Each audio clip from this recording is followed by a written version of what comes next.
Hello, good morning. मैं Madhukar, commercial art lecture, महिला polytechnic college Kota. आज मैंने ये लेक्चर सेकेंड ईयर के लिए तैयार किया है। इसमें हम जानेंगे कम्युनिकेशन के दूसरे मॉडल्स के बारे में। पहले हमने एक जनरल मॉडल जाना है, आज हम 3 मॉडल्स जानेंगे। पहला जानते हैं हम विल्वर-श्रम मॉडल। कम्युनिकेशन का मॉडल है जो विल्वर-श्रम ने बताया है।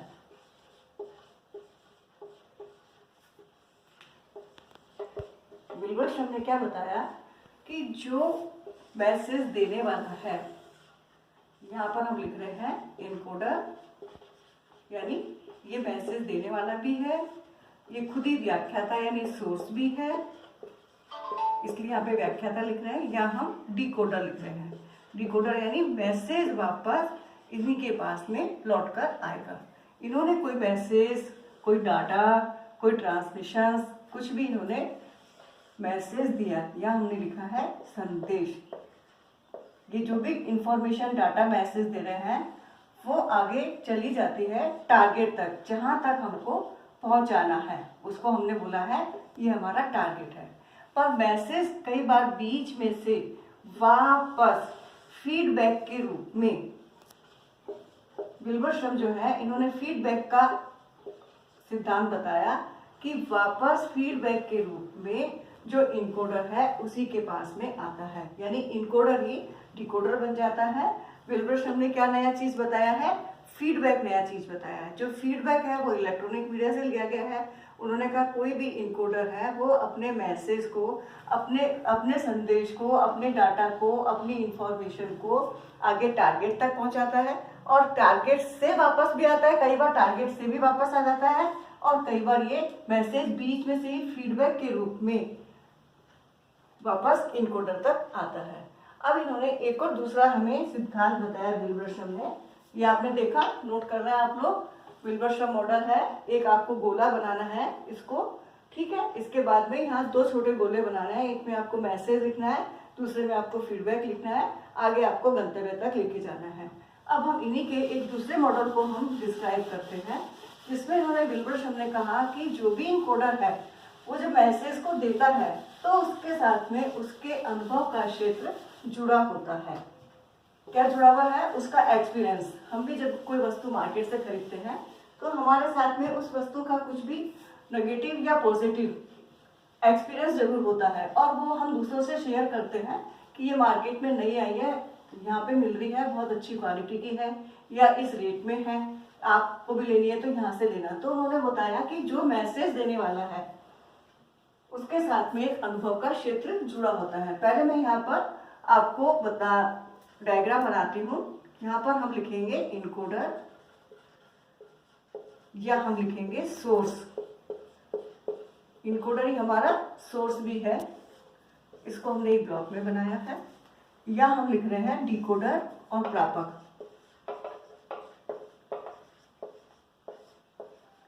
यानी ग्रहण करने वाला हमारा कौन है। ये हमने पहले 2 ब्लॉक बनाए हैं। इन 2 ब्लॉक के साथ में उन्होंने बताया कि इनके साथ में जो चीज मेन जुड़ी हुई है वो चीज जुड़ी हुई है इनके साथ में। अब देखिए मैं कैसे बनाऊंगी इसको। यहाँ से ये मैसेज गया यहाँ तक। अब यहाँ पर जो जुड़ा हुआ है, देखिए आप, इसकी जो पोजीशन है वो हमारी उल्टे चश्मे जैसी है। या हम लिख रहे हैं अनुभव का क्षेत्र। हर के साथ में ये एक उसका अपना खुद का एक्सपीरियंस वाली जो पोजीशन है वो जुड़ी होती है। अनुभव का क्षेत्र, यहां भी हम लिख रहे हैं अनुभव का क्षेत्र।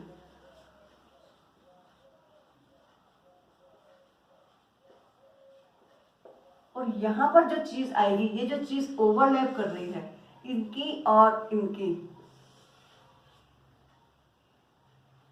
ये जो चीज ओवरलैप कर रही है ये है संकेत, या जिसे हम कह सकते हैं मैसेज, या हम जिसे कह सकते हैं संदेश।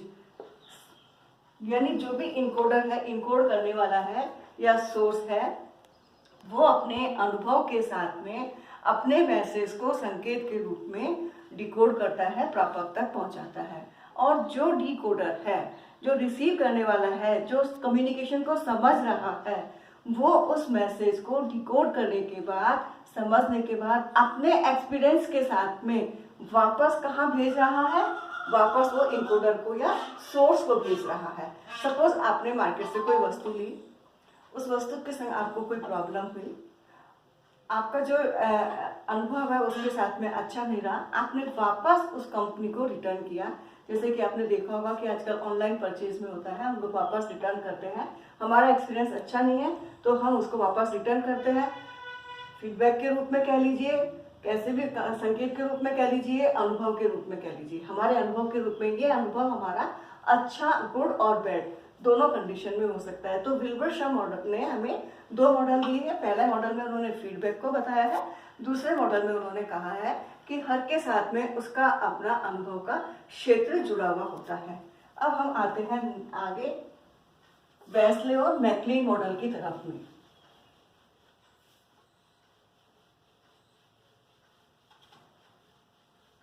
वेस्ले और मैकलिन ने एक मॉडल दिया है, याद करने का इसका बहुत अच्छा तरीका है वेस्ले मैकलिन मॉडल को। मैकलिन से आप माध्यम, से आप माध्यम याद कर लीजिएगा। दूसरा मॉडल है हमारा वेस्ले मैकलिन मॉडल।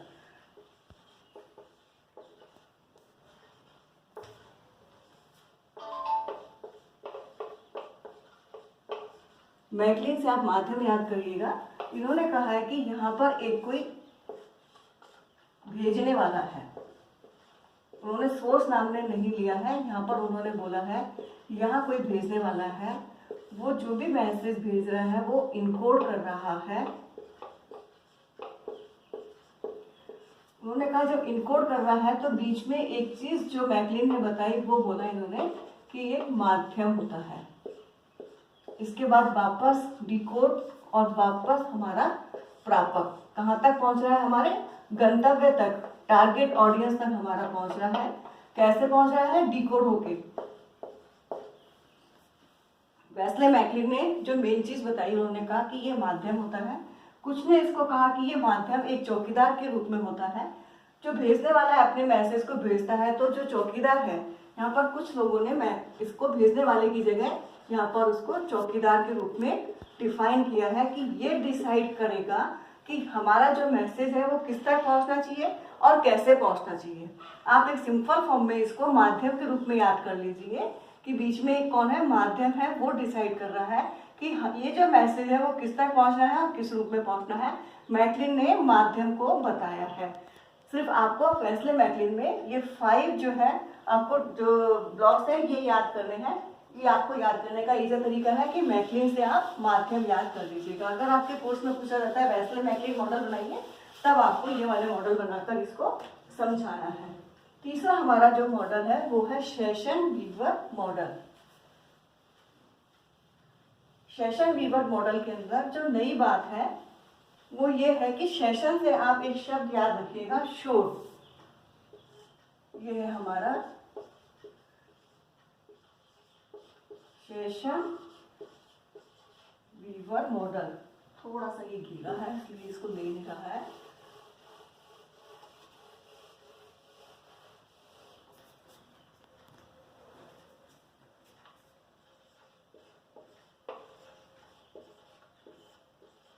शेषन वीवर मॉडल, ये इन्होंने एक टेलीफोनिक यंत्र के रूप में इसको इन्होंने लिया।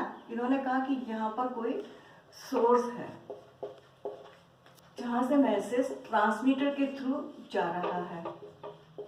यहाँ इन्होंने बताया है कि यहाँ पर एक ट्रांसमीटर है, वहां से जो भी चीज जा रही है वो संकेत के रूप में जा रही है। यहाँ से इन्होंने बोला कि ये जो चीज है वो कहाँ तक पहुंची, प्रापक तक पहुंची है, और फिर आगे जो भी हमारा टारगेट ऑडियंस था, पब्लिक थी, मेन कम्युनिकेशन था, वहां तक हमारा ये पहुंचा है। शेषन वीवर ने एक चीज को बताया है। उन्होंने कहा कि जब भी कोई कम्युनिकेशन होता है तो उसमें शोर जो है वो बहुत इंटरप्ट करता है। शोर का जो थ्योरी है वो इन्होंने यहाँ आपको इस मैसेज, इसमें यहाँ पर दोनों तरफ आपको संदेश लिखना है। सोर्स से संदेश ट्रांसमीटर के थ्रू होते हुए संकेत के फॉर्म में आगे हमारे प्रापक या गंतव्य तक पहुंचे हैं। ठीक है, और यहाँ भी आपको संकेत जो है वो संदेश के रूप में प्रापक और गंतव्य तक पहुंचे हैं। जो शोर है वो संकेत के बीच में डिस्टर्ब करता है, और ये इन्होंने शेषन और वीवर ने कम्युनिकेशन का एक मॉडल दिया है। शेषन से आप शोर याद करिएगा। 5 ब्लॉक्स आपको यहाँ बनाने हैं। 2 में दोनों साइड आपको संदेश लिखना है और नीचे शोर लिखना है आपको। शेषन से शोर याद कर लीजिएगा। इस तरह से शेषन और वीवर ने कम्युनिकेशन का मॉडल दिया। तो आज हमने 3 मॉडल को जाना। विल्वर्सन मॉडल, जिसमें उन्होंने बताया कि फीडबैक के रूप में वापस मैसेज इनकोडर के पास ही डिकोड होकर आता है, और अनुभव का क्षेत्र बताया। दूसरा हमने आपको बताया वेस्ले मैकलिन मॉडल, जिसमें उन्होंने आपको माध्यम बताया है कि बीच में एक माध्यम होता है। मैकलिन से माध्यम याद रखिएगा। तीसरा उन्होंने शेषन वीवर मॉडल बताया है। शेषन वीवर मॉडल, जिसमें उन्होंने कहा कि जो शोर है वो बीच में इंटरेक्ट करता है। इन्होंने फीडबैक नहीं बताया है, वेस्ले मैकलिन ने भी फीडबैक नहीं बताया है। विल्वर्सन में आपको फीडबैक को याद रखना है। तो इस तरह से ये तीनों मॉडल है। तीनों मॉडल में कुछ कुछ थोड़ा सा डिफरेंस है। तीनों ही कम्युनिकेशन के सिद्धांत को बताते हैं। Okay, thank you.